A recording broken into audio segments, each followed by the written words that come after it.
I'm David Garfinkel. You may know me from Copywriters Podcast, and I'm here with Dr. Glenn Livingston.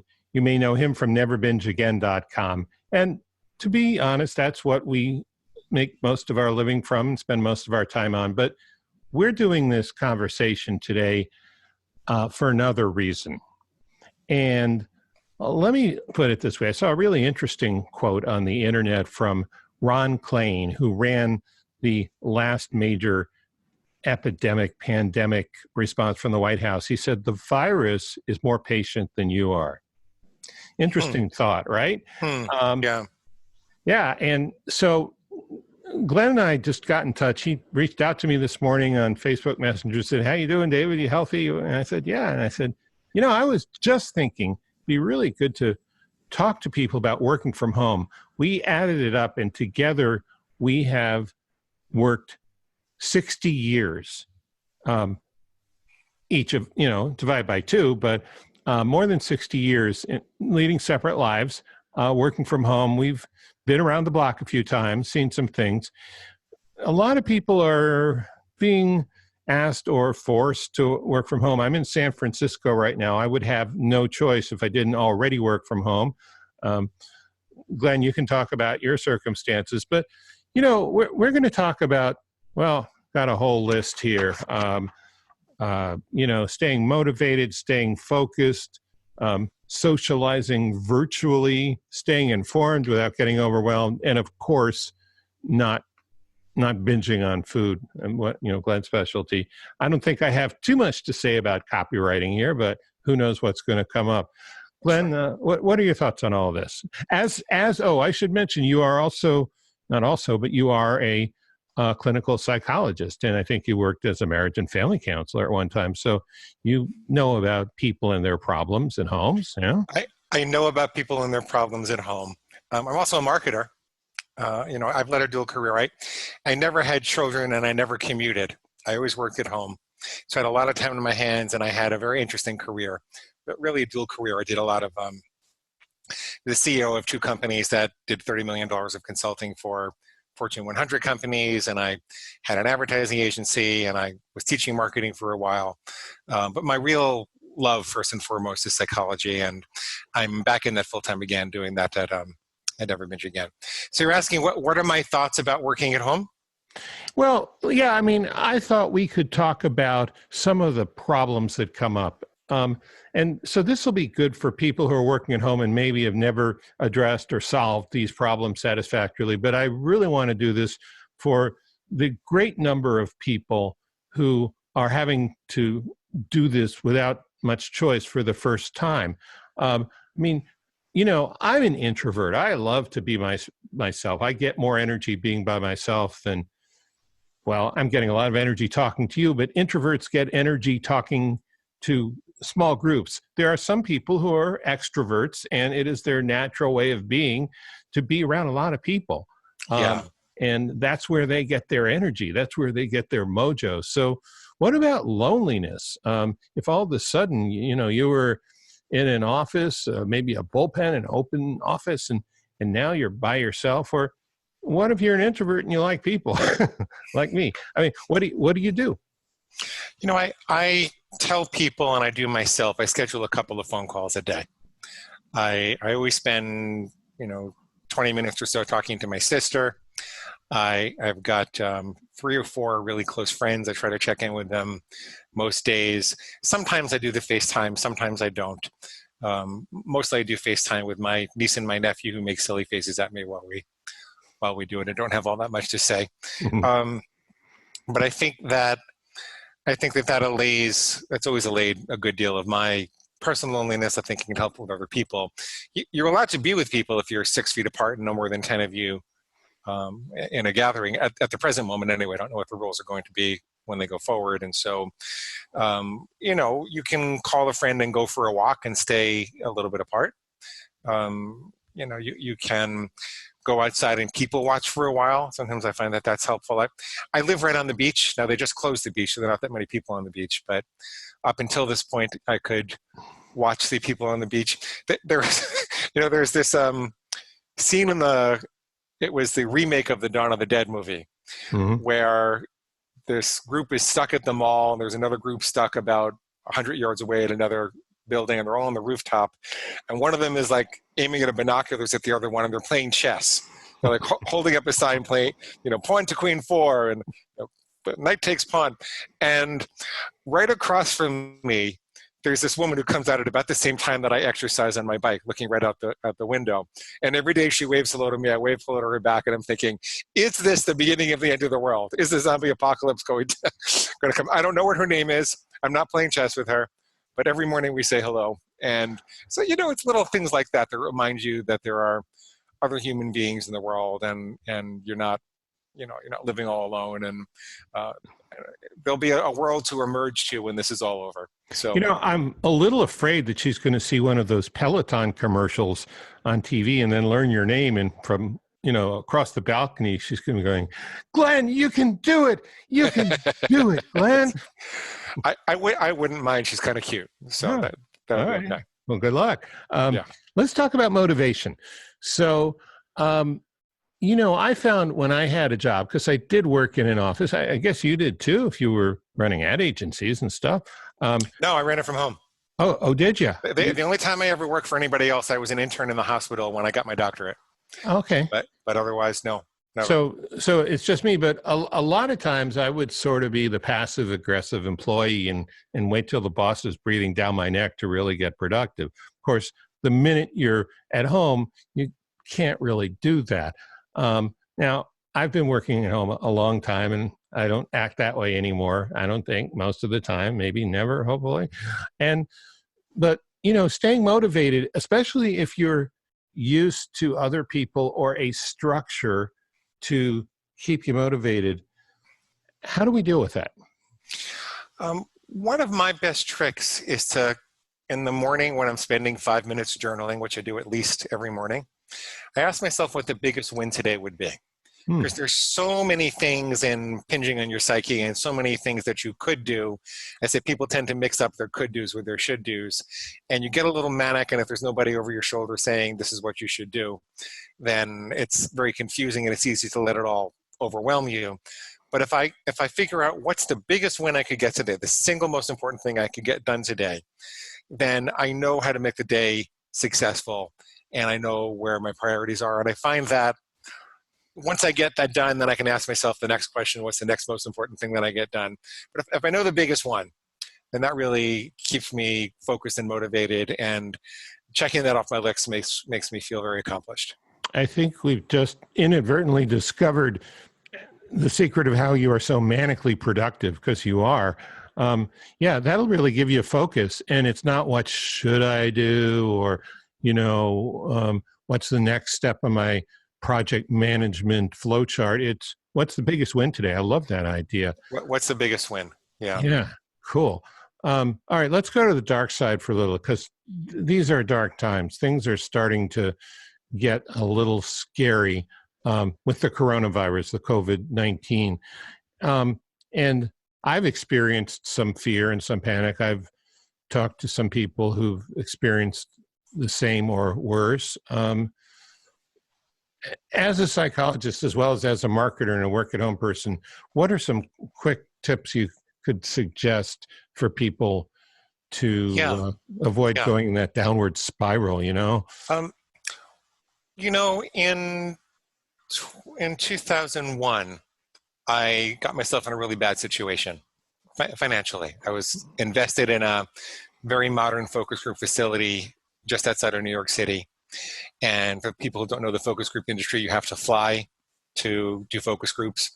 And companies were not going to fly their executives to New York City after 2001. Of course. And I was spending $150,000 a month, which I didn't have. And we had 21 people. And I went into a sheer panic. And I wish I could say that I followed this advice all the time. I didn't. I got involved with overeating. I got involved with panic in all sorts of different ways. But the moments that I was at my best was when I asked myself, what was I best at before this all happened? Where was my center? What was I best at before this all happened? And how could I share that with other people? And you know what? What I'm best at is being a psychologist. I was really good at running groups. I was really good at writing. I was really good at inspiring people and calming them down. And so the moments when I really found my center and I came out of my own panic was when I focused on helping everybody else. Now, how does that translate to the everybody else that's watching this? Well, maybe what you're best at is being a good dog dad, throwing the ball for your dog. Maybe what you're best at is hugging your kids. Maybe what you're best at is art or music or writing your book. Or maybe what you're best at is something a little bit more public that you can share with other people. Whatever it is, ask yourself, where was your center before this insanity hit? And how can you share that with other people? And that will take you out of the fear response, out of the panic, and really remind you of your core, and paradoxically will remind everybody else of their core also. It kind of puts a stopgap in the panic cycle. That's a unique idea from my hearing of it. I've never heard that before. I particularly love that as opposed to, denial affirmations. Everything's fine. Bullet, everything's fine. Right? Yeah. And I tend to jump to conclusions with too little evidence, but what I'm hearing from you is the way you manage your self-talk is tremendously important, especially right now. Would you comment on that? Yes, the way you manage your self-talk is tremendously important. And I mean, one of the tenets of my overall philosophy, what I do now, is to make very clear, bright lines so that you can hear the destructive self inside of you that suggests that you cross them. So when you're working at home, you might say, I will never turn on my email until I've spent a half an hour working on the single biggest win for today, right? And then as soon as you say that, there's this voice in your head that says, oh, come on, you schmendrick, that great project is going to be coming in, or that hot girl is going to talk to you, and you got to check your email, you got to check your text, you got to check Facebook. But decide, and don't let anybody tell you what this should be, just because I'm saying do X, right? Decide for yourself personally on one simple rule that would define success for yourself on a daily basis, and watch that voice in your head try to talk you out of breaking it. Write it down, take a breath, write down that voice, and then figure out why it's a lie. Figure out why it's a lie, right? You've got to check Facebook right now because that woman is going to go off with some other guy. Well, you know what? If she does, she wasn't worth it anyway. If she couldn't wait a half an hour for you, then she wasn't the one that you're going to wind up with, right? Yeah. Or you've got to play Plants vs. Zombies. I don't know if the video games are these days because I swore off them. You got to play, 20 Call minutes. of Duty, maybe? I don't know. Call of Duty, I don't know. You've got. We just lost the millennials and the younger ones. Okay, we tried. Man, we are so old. I think we fart dust. Yeah, that's true. So you know what I'm saying. I do, and so obviously one of the things when you choose to work at home is the freedom that you're doing this in freedom. But what I have found is, and actually I think a great composer said the same thing. I believe it was Stravinsky, that there's a tremendous amount of freedom in structure. That paradoxically, not an imprisoning structure, not a rigid structure, but a solid structure. And okay, that's kind of philosophical. I want to add to that too, but go ahead. Well, I was thinking, I want to hear your thoughts on this about schedules and rituals. So I don't have too many, but one thing I do is on the days that I call work days, and I work 5 or 6 days a week, I set the alarm for 7 o'clock in the morning and I get up at 7. And the first thing I do is make my bed. I haven't done this most of my life. I find just those couple of things sort of tells me, this is for real. I don't have an elaborate ritual. I don't go out and, play hopscotch or do half an hour of fencing or, I don't know. You mentioned journaling. I think that's also a great idea. What do you think about schedule and rituals, especially when you're used to a much more structured day, when you get to the office at a certain time and then you go to the coffee wagon and then you sit down, you do work, then you go to lunch with, and now all that's gone. What do you think about schedule and rituals? I think the structured morning routine makes all the difference. Personally, I have a rule for myself that I don't do anything else besides use the bathroom before I make my food for the day. Because I don't want to wind up in a situation where I've got a million phone calls coming in and customers complaining and, crises to handle without having really thought through how I was going to take care of myself for the day. Because that's my center. I was a binge eater. I was 80 pounds heavier. I was way out of control. And so if I know that food is taken care of for the day, and then I do my journaling, I know what my big win is. I ask myself if there's anything I'm feeling anxious or depressed about, and then I get to work. It's like I've really cleansed my palate. I just want to say one thing about the philosophy of discipline. Jim Rohn said, a life of discipline is better than a life of regret. Yeah. And there was a period when I was studying philosophy, and I think the guy's name was Bell, I forgot his first name. He said that freedom sits on top of discipline. It's not opposed to it. So for example, you're a musician, aren't you? I am. Yeah. So musicians can't really improvise unless they know their scales. And musicians can't improvise unless they know the structure of the music that they're playing against, because you have to return to that structure. So, I studied classical piano for a long time when I was a kid, and I don't really play much of that anymore. I just improvise, and I'm kind of out of practice. It's not really my forte anymore. But I can only express my soul because I had the discipline of that structure beforehand. When you think about your car, you get into your car and you turn the wheel of the car 30 degrees to the right.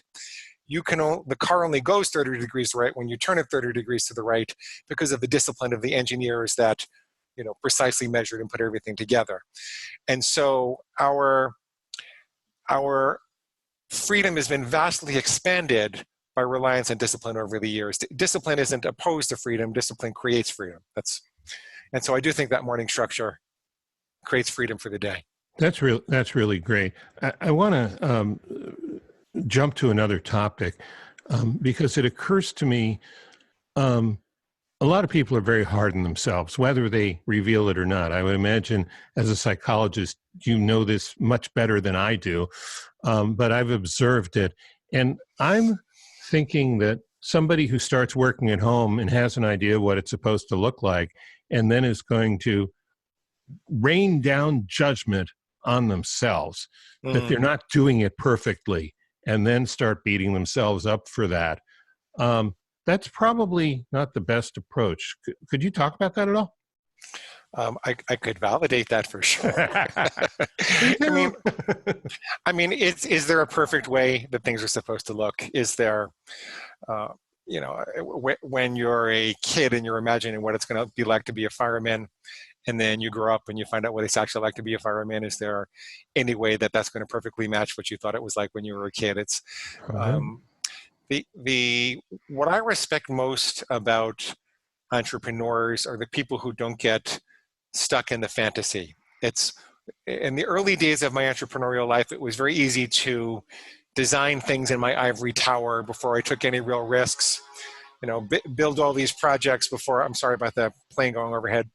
I would build all these projects without, spending money on advertising or putting some real people through the pipes. So I didn't know where the leaks were.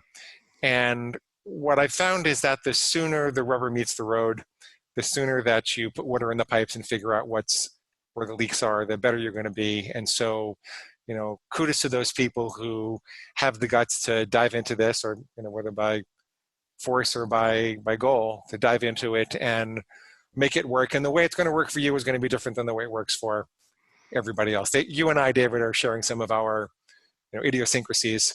We're strange guys. We're boomers. We're strange old guys, and not everybody's like us. But as they say, hey, boomer. Hey, boomer.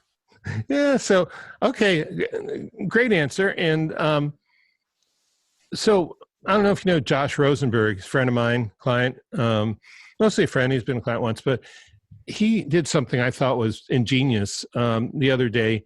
He said that he would have a virtual happy hour. He said, let's all get on Skype or FaceTime or Zoom or something and have a drink together. Do you have any thoughts about socializing virtually, especially if that's really like a big part of your life? And I especially, I've seen those harsh, critical TV clips of the young people in your state, probably more over by Clearwater Beach, who said, "I don't care about the coronavirus. This is my spring break. I'd rather have fun and die later," or something like that.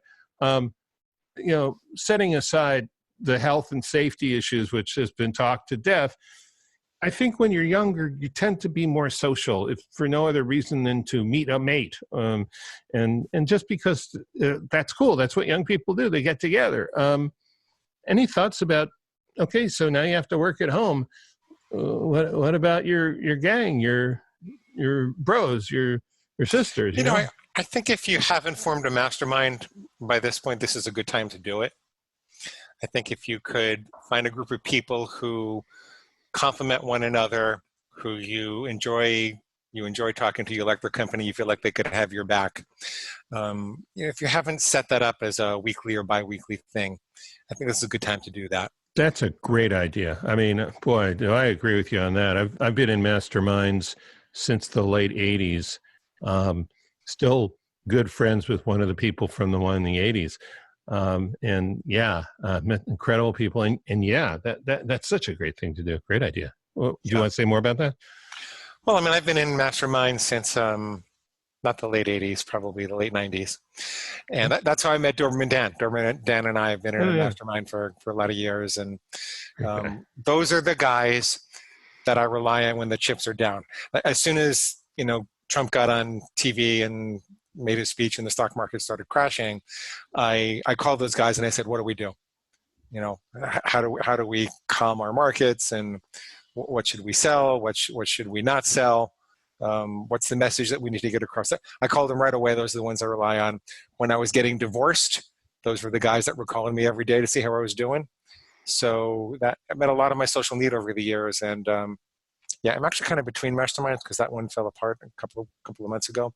So I'm thinking it all over again. But if you haven't had one, this is a good time to do it. Excellent suggestion, and it's advice I take too. Okay, let me ask you to put your family and was it marriage and family therapist hat on, if you could. So you've been going to work every day, and now you have to come home, and there's a spouse or maybe another, maybe a brother that lives there, or an older person, or kids, and they don't understand your need for peace and quiet. They think, well, yeah, it doesn't look like all you do is stare at a computer, so clearly you couldn't really be working. When of course, that's, you need to focus. What do you do? White noise machines, headphones, that kind of thing. Yeah, I worked with a lot of retired couples right after the husband retired, and they came home and they were driving the wife crazy. And I mean, we were all allowed to go out then, and we could make other friends, and there wasn't the social distance thing going on. But the unwanted social contact is as deleterious as the absence of wanted social contact. Yeah. And this is true for the contact with the people you love the most. You're used to a certain rhythm and frequency of contact and a certain level of input. Daddy, can we go to soccer on Tuesday? Daddy, can we play this? Let's play GoBots. You're used to a certain level of that and a certain level of protection from that. And as much as you might really miss your kids or miss your wife while you're at work, there's also a part of your psychology that's adjusted to that rhythm. And so, you can create your own environment if you have to.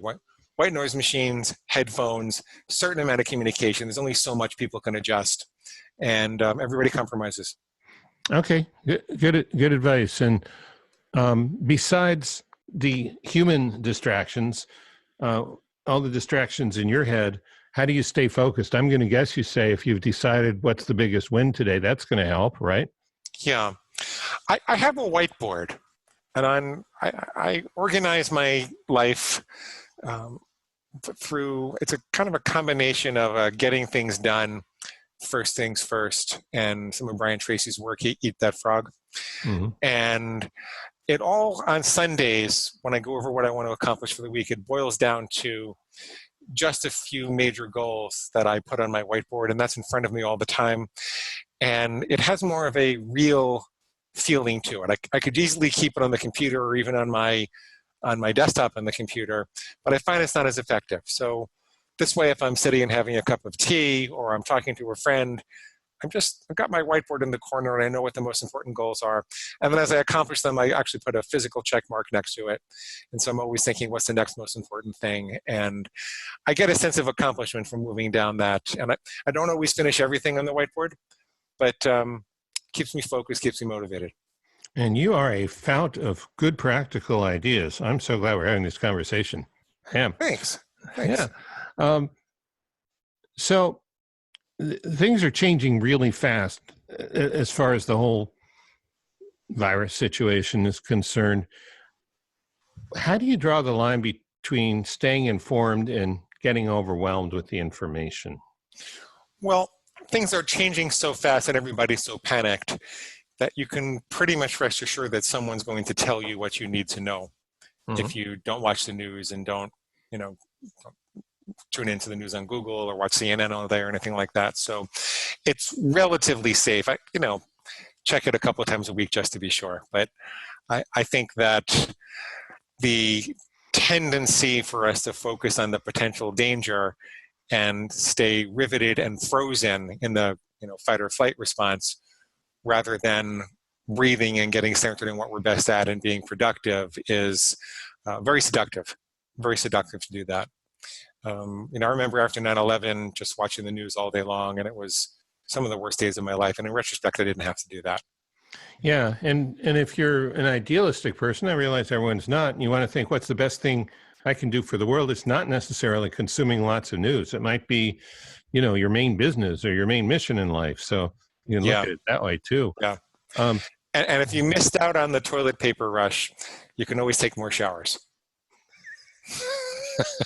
I'm not going to touch that one.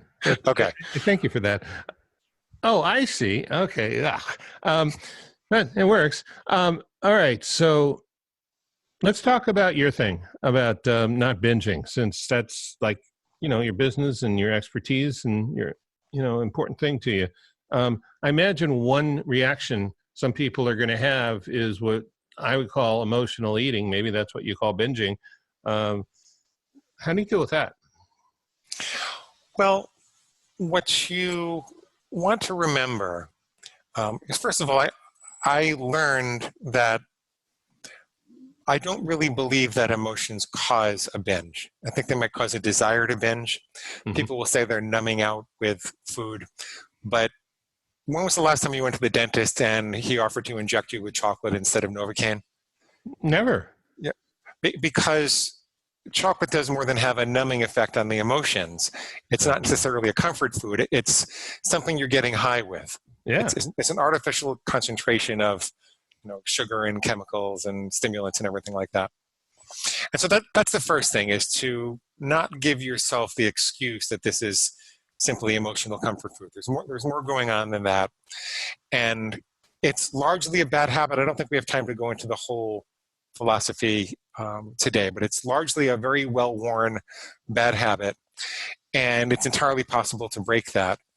I think that it's a good time to focus on your eating and eating a little healthier with a hard and fast rule. Like if I often ask clients when they're starting out, if there was one simple rule which would be fairly easy for you to implement, not too much of a burden, but it would make a big difference, what would that be?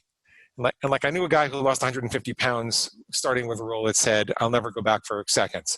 I'm going to eat junk food all day long. He was a trucker. I'm going to continue to eat junk food all day long, but I'm never going to go back for seconds. And you make that rule, and then you watch yourself try to break it. And then you ask yourself specifically why that voice in your head is telling you to break it, and why is it wrong? And you gain more control. See, during a time of uncertainty, what you can certainly count on is your own ability to think and make decisions. And so if you declare yourself to be the master of your impulses, if you say that during this time I'm going to really focus on the practice of not going back for seconds, or only having chocolate on Saturdays, or whatever, putting your fork down between every bite, never eating in front of a screen again, whatever it is, then you're really focused on your ability to shape your own character and master your own destiny. And that will give you a sense of confidence and security in the midst of a very uncertain world right now. And is that what you mean by finding your center? It's a lot of what I mean.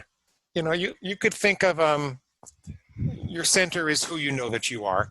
It's the character that you can count on. Character is your constellation of habits, how you habitually respond in the face of temptation.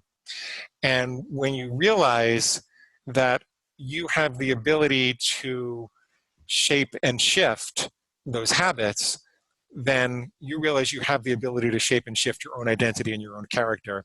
And this is not a new idea. It's really the ancient Greeks, were building virtue way before we ever had any of these bags and boxes and containers to tempt us. But it's a message that gets lost in today's world. And I think that, especially in the face of the heightened fear response, the overstimulated amygdala that we all have, I think that's a good thing to focus on. Yeah.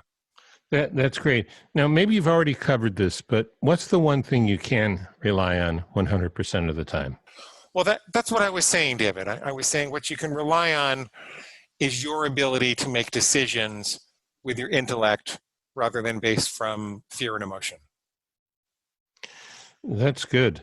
Boy, that's a good thing to end on, I think, unless there are other things you wanted to cover. That's good. I'm good. Yeah. So this is fun. Yeah, let's do our commercial. People can find you for the binge thing at neverbingeagain.com. You can get a couple of things at neverbingeagain.com for free. Just click the big red button at neverbingeagain.com. You can get a copy of the book in Kindle, Nook, or PDF format. You can get a set of food plan templates to look at some sample rules that would work for the particular way that you eat. And I recorded a whole bunch of full-length interviews so you can see how the method's applied in practice. It's neverbingeagain.com, big red button. Okay, and you can find all my stuff with my executive producer, Nathan Frazier, and co-host at copywriterspodcast.com. So, hey, everybody, hope this was helpful to you. Glenn, would you like to say the parting words? Great Goga Moga. I don't know. But what are the parting words? Thanks, everybody. It was nice to be here. Thanks. Yeah, that's good. Okay. Bye, everyone.